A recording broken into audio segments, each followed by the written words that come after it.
According to Friday, August 1st, spoilers for the bold and the beautiful Brooke Logan's accident is imminent. Since Nick Marone's marriage proposal is going to fail, let's discuss their sad journey. Brooke is prepared to accept the new direction that Nick is providing now that she has accepted his hand. Brooke is captivated to Nick and his commitment because she is sick of Ridge Forrester denying their fate. Nick will soon be treating Brooke to a romantic dinner on a boat, and he intends to make a lavish show of love to end it all. Nick hopes Brooke will accept his proposal of marriage again because he has an engagement ring for her. Ridge will then experience a range of emotions in Friday's BNB episode, including anguish, rage, jealousy, and more. Ridge will continue to be in Brooke's heart, but we'll watch him pout and rage as Nick receives all of her attention. Naturally, Nick and Brooke's amorous encounter will not go as planned. Because Brooke is going to have an accident, things are going to go horribly wrong. Brooke appears to be preparing for a scenario in which she falls into the sea and needs to be rescued. Ridge should be watching from a distance when he sees Brooke fall, because he will ultimately realize that she is in trouble. Eric Forrester will hope for a reunion between Brooke and Ridge while Ridge prepares to save Brooke. Eric will still rely on fate to reunite Ridge and Brooke, even though Nick has been disobeying his repeated warnings. Eric has some good news coming his way because of the impending accident in Italy and Ridge's ultimate decision to realize who his true love is. Keep checking back for updates on the next stage of Brooke and Ridge's romance, because they still have a future together. According to spoilers for The Bold and the Beautiful, Ridge and Brooke's fate will resurface in the upcoming episodes, meaning Taylor Hayes will suffer a terrible blow. Friday, August 1st, 2025. Spoilers for The Bold and the Beautiful are available. Nick Marone's proposal on a boat is something fans can anticipate. But Ridge Forrester could try a risky rescue when Brooke Logan fell into the sea. Let's discuss what will happen in the upcoming episode of the CBS soap opera, as you continue reading. The Fury of Eric Forrester. First, let's talk about Eric Forrester, who got into a heated argument with Nick during the fashion presentation. Ridge's challenger was cautioned by the patriarch to avoid Brooke. The seaman, however, has never been one to follow directions. Brooke, meanwhile, ultimately came to the conclusion that she could no longer do this with Ridge. She simply can't stand her heart's never-ending roller coaster anymore. He sought to hang on rather than let Brooke leave in peace. See what transpired in the most recent BNB episode by reading this. The Fall of Brooke Logan. Brooke didn't turn around when she eventually left Ridge. Not once. Every time Brooke leaves Ridge, she turns around. She may therefore really be over him and prepared for her journey with Nick. Unfortunately, it appears that Nick's plan to buy a boat will not work out. Somehow Brooke tumbles into the sea. I wonder whether Nick stuns Brooke rather than surprises her. Therefore it's his fault that she almost drowns. The rescue operation of Ridge Forrester. Ridge appears to be there to save the day when Brooke falls off the boat. In the past, rescuing compulsions forced Ridge to reunite in soap operas. But I'm hoping that after thanking him, Brooke will agree to Nick's suggestion. Fans would finally applaud. That would be soap opera gold. We might be lucky with a last-minute swerve, but it's unlikely. August 1st, 2025. Friday. Sheila Carter-Sharp may attempt to locate Lee Finnegan back in Los Angeles. Following the excellent doctor shouldn't be too difficult because the waitress is an expert at stalking. Deacon Sharp is attempting to help Sheila deal with her loss in the interim. Nevertheless, Deacon 2 requires a confidant to discuss his emotions, which differ greatly from Sheila's. Given that it's Friday, is it possible for Luna Nozawa to awaken as well? Will she remember anything that happened? Will Luna have a different personality when she wakes up? Will she attempt to deceive Lee into believing that she has changed? Stay tuned, as this might go in many different directions. On Friday, August 1st, 2025, which storyline are you most excited to see? For months, Nick had been preparing the proposal. Each and every element had been thought through, edited, and refined. Everything had been planned, including the fireworks timing and the exclusive garden reservation. With Brooke's sister's assistance, he had selected the ring, saved more money than he could afford, and even rehearsed his speech in front of the mirror until it seemed natural. Nick was excited but nervous, certain that the evening would go as smoothly as a dream. Brooke didn't know. As they had done many times before, she assumed they were simply heading out for a late summer meal and a stroll through the botanical gardens. When Nick handed her the menu, she saw that his hand trembled a little. but she assumed that was just his typical unease in upscale settings. She didn't start to notice anything strange until they were approaching the remote rose pavilion. The air was warm with the aroma of blooms, the sky was a rich purple, and the garden was almost deserted. Classical music, but so faint it seemed accidental, drifted through the bushes. Following Nick, who moved a bit too quickly and looked over his shoulder with an anxious smile, Brooke's heels clicked on the stone walkway. She thought of how adorable he looked when he was upset and grinned while sweeping a lock of hair away from her face. Nick guided her to a circle of rose bushes, where an old oak tree provided shade for a little platform. Above them, fairy lights were strung, softly glimmering in the gloom. Realizing that this was a private occasion that had been planned specifically for them, Brooke blinked. Nick pulled something out of his pocket and turned to face her as her heartbeat quickened. "Brooke," he said in a tremulous but earnest voice. "I knew, from the first time I met you." Brooke has the opportunity to end the destructive cycle with Ridge, Nick informs her. The sailor extends his hand to the blonde. With pride, Brooke grabs Nick's hand and they both rush off. One thing I noticed was that Brooke didn't look at Ridge when she was leaving this time. This time she doesn't glance back. Perhaps she's finally realized her mistake. Will Spencer's support. In the office over in Los Angeles, Will and Elektra are conversing. The designer daydreams as she peruses social media images of Italy. They talk about their plans for Italy. Elektra should be in Italy representing Forrester Creations. Will then remarks. The subject shifts to Luna Nozawa. They're glad they won't have to worry about her ever again. The fact that Luna was related to someone like John Finnegan astounds Elektra. Does Elektra have a crush on the good doctor because she labels him good-looking? The stonewalling of Lee Finnegan. Sheila presses Lee for explanations at Il Giardino. She simply wants to bid her grandchild farewell for the last time. According to the waitress, Lee yells at her when she tries to assist Luna. Sheila is accused by the doctor of exploiting Luna in order to gain intimacy with Finn. Sheila claims that all she wanted for her granddaughter was the best. Lee is no longer hungry, but the takeout order is ready. The doctor stomps out, almost tripping Deacon Sharp.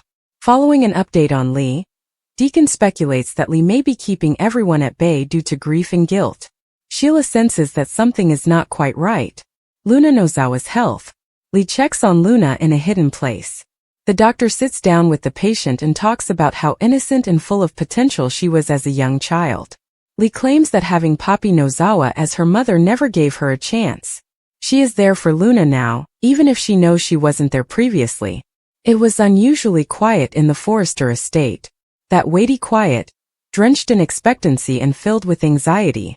Standing at the wide bay window, Sheila's eyes pierced the afternoon mist like a scalpel through silk. She wasn't keeping an eye on the driveway. She wasn't keeping track of the cars. She was paying attention. The hum beneath her skin, not the breeze or the distant murmur of the Pacific. Something wasn't right, according to the sensation that throbbed in her chest. It wasn't quite a voice. It felt more like a pressure behind her eyes, a persistent whisper that had led her through secrets, conspiracies, and betrayals for a long time. She had ceased to doubt it over the years. It had never let her down, whatever it was. She referred to it as her edge. Some referred to it as insanity. However, it was back today and more urgent than before. She turned to see Finn, who was sitting rigidly on the couch with a picture of him and his mother. Lee in his hand, his knuckles white. Sheila could see his brows were furrowed and that doubt, shame, and possibly even terror were racing through his head. He hadn't spoken much since they had begun talking, but Sheila could tell by the way his shoulders stooped and his jaw tightened. He had been shocked by something about Lee, and Sheila knew her gut was shouting the truth without any confirmation. Sheila murmured softly as she moved closer. "I know you don't want to hear it, but something's wrong with Lee. There's something she's keeping from you. I sense it." Finn looked up, weary and cautious. "You say that all the time. You've never been fond of her." "No," Sheila said in a level, even mother tone. "That is untrue. I've been making an effort to respect your personal space. However, this is not the same. She is retreating. She is evading inquiries. She is frightened. Maybe of you," he whispered. Sheila winced. Although it was a cheesy shot, she could see why. Her past was nothing short of violent. But she wasn't the focus of this. "She doesn't fear me," She's worried about what you might learn. She is aware that you are approaching too closely. Finn got up and shook his head. I know her better than you do. With gravity in her voice, she said. That's the thing, honey. Yes, I am acquainted with her. She is like the individuals I know. Those who cloak themselves in moral superiority and white jackets. When you take that away, though, they are just as flawed as the rest of us and occasionally far more deadly. His jaw was clenched as he gazed at her, his words poised on the verge of being said. However, everything changed as the door behind them opened. With a quick click of her heels on the hardwood floor, Brooke entered the room. Her posture was rigid, as if she had prepared for battle, and her blonde hair was styled in a low chignon. Sheila and then Finn caught her attention as she looked around the room. She spoke after pausing for a heartbeat. Is this meeting private? Or is it open to the public now? Sheila remained motionless as Finn stepped forward to welcome her. She squinted. Brooke had that expression. The one she wore after coming to a conclusion and telling everyone about it. You're early, Brooke, Sheila replied with ease. She was disregarded by Brooke. She looked at Finn. Have you gotten a response from Ridge? Finn gave a headshake.